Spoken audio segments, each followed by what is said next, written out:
Let's finally try out Attention Seeker from One Size Beauty. First, we're gonna go in with the cream, then the powder, then the topper. This is like a bright neon pink. Let's go on the back of my hand first. Here we go. I got this blush for Midtone blushing. I didn't get it for it to just wear it on its own. I knew this was gonna be the perfect Midtone blushing color. I would not wear this on my own, y'all. So I would have paired it with a delicious deep red raspberry jammy color. This is Empower from LYS Beauty, and this is their cream blush. And then you go on with that cream blush shade with a smaller stippled brush.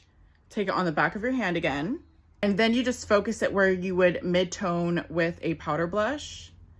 And it just creates the most gorgeous marriage between the two shades. I feel like the light in the back is like messing everything up. I had to turn the light off in the back so that way you guys can see. So just take a smaller stippling brush. Now your cheeks look more dimensional. It has more of a blushy ombre effect versus this side where it's really flat, very like pasty and ashy and just like not really doing anything. But I really do love the color of this. I'm not even gonna lie. It literally looks like what Patrick's One Size powder looks like, the pink powder.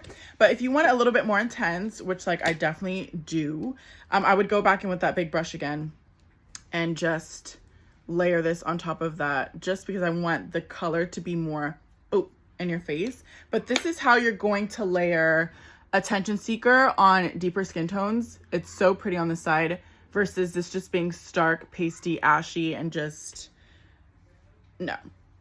Let me know if this was helpful. Bye.